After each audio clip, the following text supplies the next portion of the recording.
బయట నుంచి చూస్తే స్టార్ట్ అయింది 1600 స్టార్ట్ అయింది. ఫస్ట్ 1600, తర్వాత లాంగ్ జంప్, తర్వాత 100 మీటర్స్ అనుకుంటారు. లాస్ట్ లో లాంగ్ జంప్ అనుకుంటారు.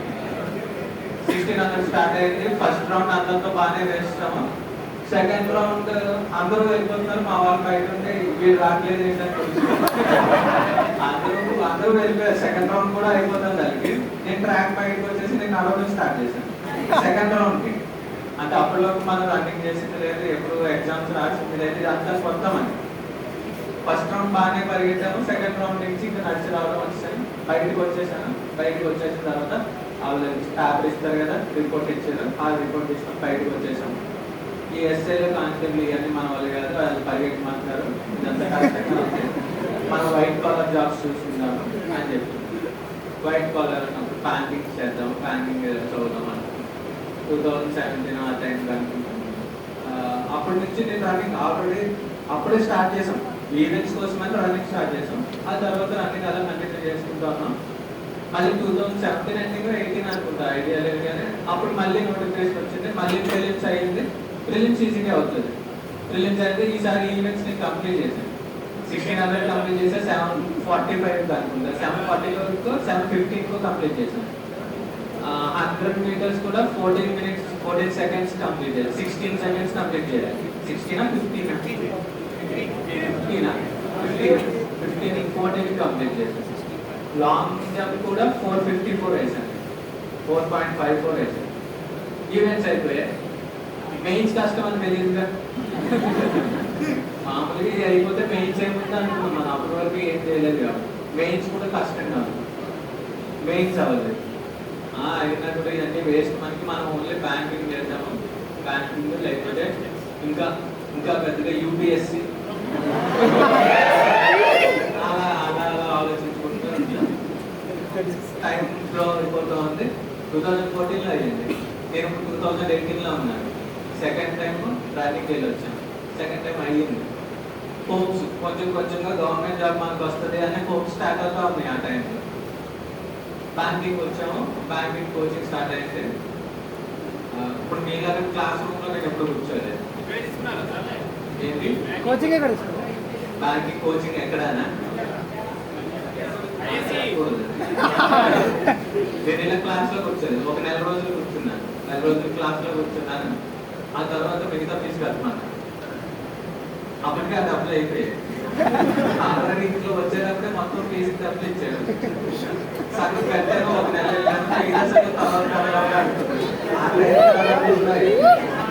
ఇంట్లో చెప్పలేము. హాస్టల్లో ఉండేవాళ్ళు. హాస్టల్లోనే ఉండేవాళ్ళు. అందరూ క్లాసులకి వెళ్ళి వచ్చేవాళ్ళు.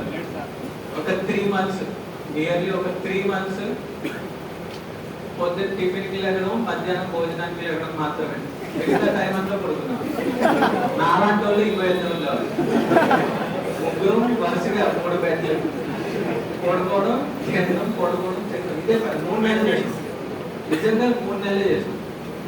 మేము ముగ్గురు పడుకునే వాళ్ళు. అందరూ క్లాస్కి వెళ్ళేవాళ్ళు. అందరూ క్లాస్ నుంచి వచ్చేవాళ్ళు. వాళ్ళతో కలిసి భోజనం చేసేవాళ్ళు, వాళ్ళతో కలిసి టిఫిన్ చేసేవాళ్ళు, వాళ్ళతో కలిసి డిన్నర్ చేసేవాళ్ళు. మళ్ళీ వాళ్ళకన్నా ముందు పడుకునేవాళ్ళు. నైట్ కూడా నిద్రపోవడం అనేది అంతకన్నా ఎవరో నిద్రపోవడం, అంత నిద్రపోయాను. 3 నెలలు పడుకుంది. ఆ తర్వాత నేను నిద్రపోవడం తగ్గించేసి ఆపేసి ఇదంతా టైం వేస్ట్ అయిపోతుంది. అందరూ ఉద్యోగాలు వెళ్ళిపోతున్నారు. నాకన్నా చిన్న వాళ్ళు కూడా వెళ్ళిపోతున్నారు. మనకన్నా తర్వాత వచ్చిన వాళ్ళు, హాస్టల్కి తర్వాత వచ్చిన వాళ్ళు కూడా వెళ్ళిపోతున్నారు అని తెలుసుకున్నారు. స్లోగా స్టార్ట్ చేసాం. అప్పుడే 2018లో స్టార్ట్ చేసాం.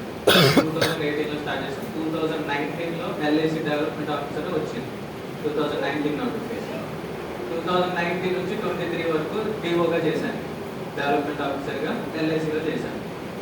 23 ఫిబ్రవరిలో రిజైన్ చేశాను. గవర్నమెంట్ జాబ్ ఎందుకు రిజైన్ చేసినా అని చెప్పేసి మొత్తం అందరూ ఉంటారు కదా, అందరూ ఉంటారు కదా, పక్కింట్లోనే అడిగేది అందరూ ఉంటారు. అన్నీ మానేస్తారు. ఎవరికో కానీ రాదు, అది లేదు అంటే మా ఫాదర్ బాధపడి ఉండొచ్చు, కానీ నా దగ్గర ఎప్పుడూ చెప్పలేదు. ఆయన బాధపడి ఉండొచ్చు, లేకపోతే మా మమ్మీ బాధపడి ఉండొచ్చు. కాకపోతే నేను ఎప్పుడు అది చేయాలని నాకు ఇష్టం లేదు. డెవలప్మెంట్ ఆఫీసర్ జాబ్ అనేది మామూలుగా డెవలప్మెంట్ ఆఫీసర్ మీరు ఎక్కడైనా బయట చూస్తే ఒక 2 కోట్ల ఇల్లు ఉంటుంది, బెంచ్లో తిరుగుతూ ఉంటారు, డబ్బులు బాగా వస్తాయి. బయటే మనం ఎంత బిజినెస్ చేస్తే అంత ఇన్సెంటివ్స్ వస్తూ ఉంటాయి. మనకు వచ్చే జీతం ఇప్పుడు 80,000 వస్తుంది. ఒక డెవలప్మెంట్ ఆఫీసర్కి కొత్తగా జాయిన్ అయితే 80,000 వస్తుంది. సీనియర్కి అయితే 150,000, 160,000 వస్తుంది. అవి కాకుండా ఇన్నే మంత్ 80 లక్షలు వస్తుంది ఒక టాప్ డెవలప్మెంట్ ఆఫీసర్. డబ్బులు బాగా వస్తాయి, కానీ బిజినెస్ చేయాలి, పబ్లిక్తో ఇంటరాక్ట్ అవుతూ ఉండాలి, ఏజెంట్స్ ఉంటారు, ఏజెంట్స్తో ఫోన్ కాల్స్ మాట్లాడుతూ ఉండాలి, సమ్ ఇంటరాక్షన్ అనేది ఎక్కువగా ఉండాలి. నాకు అది నచ్చలేదు. 2023 అంటే నియర్లీ 3.5 years వర్క్ చేశాను నేను. 3.5 years తర్వాత రిజైన్ చేస్తాను. రిజైన్ చేసిన తర్వాత ఏం చేయాలనేది తర్వాత ఇష్యూ. ఆల్రెడీ నేను మనకి చదువుతాం, బాగానే చదువుతాము, ఇంకో జాబ్ వస్తుందిలే అని చెప్పేసి వదిలేసాను. తర్వాత 2 years ఒక ఆఫీసర్ క్యాడర్లో ఎక్స్పీరియన్స్ ఉంటే ఆర్ఆర్బి స్కేల్ 2 రాయొచ్చు. ఆర్ఆర్బి అంటే రీజనల్ రూరల్ బ్యాంక్లో స్కేల్ 2 రాయొచ్చు. మనం మామూలుగా పిఓ అంటాం కదా, పిఓ అనేది స్కేల్ 1. 2 years ఎక్స్పీరియన్స్ ఉంటే స్కేల్ 2 రాయొచ్చు. స్కేల్ 2 అంటే డైరెక్ట్ మేనేజర్ అన్నమాట. స్కేల్ 2 ఎగ్జామ్ రాసుకున్నాను. ఏది అక్కడ రిజైన్ చేసిన వెంటనే మళ్ళీ సెప్టెంబర్లో స్కేల్ 2 రాసాం. స్కేల్ 2 ఎగ్జామ్ అయింది. సింగిల్ ఎగ్జామ్ ఇంటర్వ్యూ ఉంటుంది. ఎగ్జామ్ అయిపోయింది, కట్ ఆఫ్ మీద 10 మార్క్స్ ఎక్స్ట్రా ఉన్నాయి. ఇంటర్వ్యూకి వెళ్ళాం. ఇంటర్వ్యూకి వెళ్తే బ్యాంకింగ్ నాకు కంప్లీట్గా వచ్చు. నేను బ్యాంకింగ్ టీచ్ చేస్తాను, ఎకానమీ చేస్తాను, బయాలజీ చేస్తాను, కరెంట్ అఫైర్స్ చేస్తాను. బ్యాంకింగ్ నాకు కంప్లీట్ వచ్చు. బ్యాంకింగ్లో ఏమడుగుతారు, బ్యాంకింగ్ క్వశ్చన్స్ అడుగుతారు అనుకున్నాను. అక్కడికి వెళ్ళిన తర్వాత వాడు ఇన్సూరెన్స్ క్వశ్చన్స్ అడిగాడు. నేను ఇన్సూరెన్స్లో చేస్తున్నాను 3.5 years, కానీ నేను ఆఫీస్కి వెళ్ళలేదు. నాకు ఇన్సూరెన్స్ గురించి తెలియదు. వాడు ఇన్సూరెన్స్ అడిగాడు. నువ్వు ఇన్సూరెన్స్ చేసి వచ్చావు, 3.5 సంవత్సరాలు జాబ్ చేసావు, ఇన్సూరెన్స్లో ఏమీ తెలియదు అన్నావు. నేను ఒక్క క్వశ్చన్ కూడా ఆన్సర్ చేయలేదు ఇంటర్వ్యూలో. ఒక్క క్వశ్చన్ కూడా ఆన్సర్ చేయలేదు. పాపులేషన్ ఎంత అని అడిగారు. క్వశ్చన్స్ అడుగుతుంటే మనకి టెన్షన్ పెరుగుతూ ఉంటుంది. ఒక్కొక్క క్వశ్చన్ దానికి ఆన్సర్ మనకు తెలియదు. నెక్స్ట్ క్వశ్చన్కి ఇంకొంచెం టెన్షన్ పెరుగుతుంది, నెక్స్ట్కి ఇంకొంచెం పాపులేషన్ ఎంత అని అడిగితే కూడా చెప్పలేదు. 121 కోట్ల జనాభా. సింపుల్ క్వశ్చన్ అది, చిన్నపిల్లల్ని అడిగినా చెప్తారు. నేను 6 బిలియన్ అన్నాను. ఎందుకన్నానో కూడా తెలియదు. 6 బిలియన్ ఏదో ఒక ఆన్సర్ చేయాలి. 6 బిలియన్ అన్నాను. 6 బిలియన్ అంటే ఎంత కూడా ఐడియా లేదు. నా ఫైల్ ఉంటుంది కదా, 5 ఉన్నారు, 4 జెంట్స్ ఉంటారు, ఒక లేడీ ఉంటారు ప్యానెల్లో. నా ఫైల్ ఇలా ఇసిరేశారు. పక్కనోడికి ఇవ్వాలి కదా, ఇక్కడ నుంచి ఆ పక్కకి అలా ఇసిరేశారు. అంత వర్స్ట్గా చేశాను నేను ఇంటర్వ్యూ. ఆ ఇంటర్వ్యూ నేను బాగా చేస్తుంటే నేను స్కేల్ 2 జాయిన్ అయ్యి ఉండాను. మామూలుగా మన ఇంటర్వ్యూ వర్స్ట్గా చేసినా కూడా పాస్ చేస్తారు, ఎప్పుడు ఇంటర్వ్యూలో ఫెయిల్ చేయరు. మనం బాగా చేసినా కూడా 90 మార్కుల కన్నా ఎక్కువ వేయరు. ఫెయిల్ చేయరు, అవుట్ ఆఫ్ కూడా ఇంటర్వ్యూ. ఏదైనా ఫెయిల్ చేసినా రిపోర్ట్ ఇవ్వాలి, ఎక్కువ వేసినా కూడా రిపోర్ట్ ఇవ్వాలి హైయర్ అథారిటీకి, ఎందుకు వేసినారు అని. అక్కడ అది పోయింది, స్కేల్ 2 పోయింది. మనం జాబ్ వదిలేసాము, ఇక్కడ ఇంకో జాబ్ రాలేదు. ఫ్రిక్షనల్ అన్ఎంప్లాయ్మెంట్ స్టార్ట్ అయింది. దగ్గర ఫ్రిక్షనల్గా మనం జాబ్ లేకుండా ఉన్నాం కొంతకాలం. అప్పటి వరకు కొంత ఈఎంఐలు ఉన్నాయి మనకి. మన జాబ్ జాయిన్ అయిన తర్వాత అప్పటికి మాకు వ్యాగనార్ ఉండేది. మా ఫాదర్ కూడా గవర్నమెంట్ ఎంప్లాయీస్ చాలా మంది ఇళ్లలో వ్యాగనార్లు ఉంటాయి. వ్యాగనార్ ఉండేది. వ్యాగనార్ తీసేసి పెద్ద కారు కొన్నాను, నేనే కొన్నాను. నాకు జీతం అప్పుడు 60,000, మా పేస్ బిల్ 60,000. 60,000లో ఈఎంఐ పెట్టేసి ఒక పెద్ద కారు కొన్నాను. దానికి ఈఎంఐ కట్టాలి, నెల 15,000 కట్టాలి. మనం ఇక్కడ జాబ్ మానేసాం. మనం కొన్న కారు, నేను గిఫ్ట్ ఇచ్చానని చెప్పుకున్న కారుకి మళ్ళీ ఆయన్ని డబ్బులు కట్టమంటే బాగుంది, నేనే కట్టాలి. అప్పుడు స్టార్ట్ చేశాను టీచింగ్. ఇంతకుముందు శ్రీదర్శిలో చేశాను, శ్రీదర్శిలో టీచ్ చేశాను వైజాగ్లో. ఆ తర్వాత హైదరాబాద్ వచ్చాను. హైదరాబాద్ వచ్చిన తర్వాత శ్రీదర్శిలో మానేసే వచ్చాను. శ్రీదర్శిలో వాళ్ళకి మాకు మధ్య కొంచెం డిస్టర్బెన్స్ వచ్చేది, నేను రిజైన్ చేసి వచ్చేసాను. ఇక్కడికి వచ్చిన తర్వాత ఐఎస్సిలో రాకముందు ఇన్ని పేపర్లు జిరాక్స్ తీయించాను నా రెజ్యూమ్. దాదాపు ఒక 20-25 తీయించుంటా. ఎవరెస్ట్ కోచింగ్ ఐడియా ఉంది కదా, అక్కడ నాకు రోడ్డు మీద ఎక్కడ ఒక కోచింగ్ సెంటర్ అని కనిపిస్తే రెజ్యూమ్ ఇవ్వడం. మొత్తం హైదరాబాద్ ఇక్కడ నుంచి నియర్లీ మీకు రామ్ నగర్కి వెళ్ళే దగ్గర టర్నింగ్లో ఒక బిర్యానీ పాయింట్ ఉంటుంది, ఐడియా ఉందా? రామ్నగర్కి వెళ్ళే రూట్ ఐడియా అక్కడ వరకు ఎన్ని కోచింగ్ సెంటర్లు ఉన్నాయో మొత్తం అన్నింటిలోనే ఇచ్చాను. ఇక్కడ అయిపోయింది అమీర్పేటలో ఇచ్చాను, అమీర్పేటలో అయిపోయింది కేపీహెచ్బిలో ఇచ్చాను, మొత్తం నడుచుకుంటే ఇచ్చాను. రెజ్యూమ్స్ తీసుకుంటూ అంటే మన పర్టికులర్ టైంలో మన పరిస్థితి ఎలా ఉంటుంది అనేది. ఒక టైంలో నేను ఆఫీస్కి మా మేనేజరే బండి మీద వచ్చేవాడు, నేను కార్లో వెళ్ళేవాడు. మా మేనేజర్ బండి వేసుకొని వచ్చాడు, నేను కార్లో వెళ్ళేవాడు. ఎక్స్ట్రా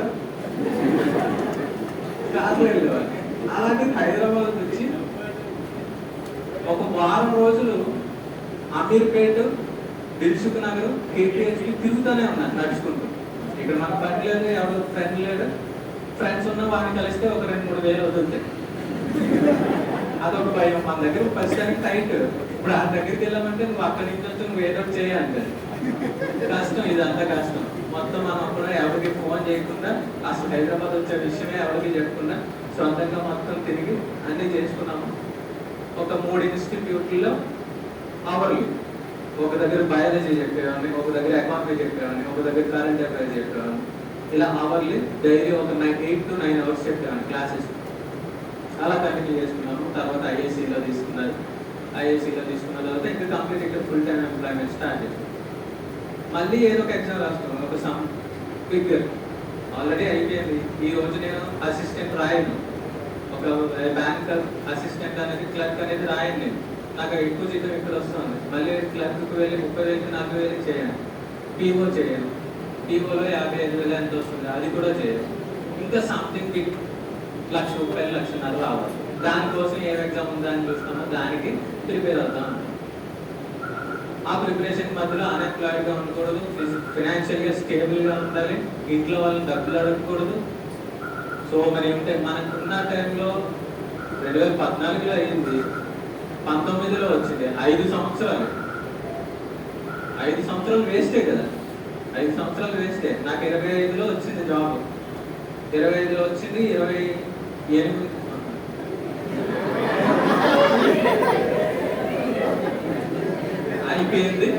అయిపోయిన తర్వాత కాబట్టి మనకు ఉన్న టైంలోనే ఈ రోజు స్టార్ట్ చేసుకున్నాం. 22-23 ఉండొచ్చు. ఈ రోజు స్టార్ట్ చేసుకొని ఈ రోజు చదవడం స్టార్ట్ చేస్తే నీకు 25 లోపు జాబ్ వస్తే మంచిది. 25 దాటిని అంటే అక్కడ నుంచి కష్టాలు స్టార్ట్ అవుతాయి, చాలా ఇబ్బందులు వస్తూ ఉంటాయి. కొంతమంది రిలేటివ్స్ ఏదో అంటా ఉంటారు, ఇవన్నీ ఉంటాయి. అంత టైం వేస్ట్. ఇప్పటి నుంచి చదువుకున్నాం అనుకో ఏదో ఒకటి వస్తుంది. ఈ నోటిఫికేషన్లో రాలేదు, నెక్స్ట్ నోటిఫికేషన్లో వస్తుంది, లేకపోతే తర్వాత నోటిఫికేషన్లో చదువు ఏది అయిపోతే కానీ ఖచ్చితంగా 25 లోపు తెచ్చుకోవడానికి ట్రై చేయండి. చదువుతూ ఉంటే ఏదో ఒకటి వస్తుంది. చదవడం ఆపేస్తే పేరు రాలిపోతుంది, మళ్ళీ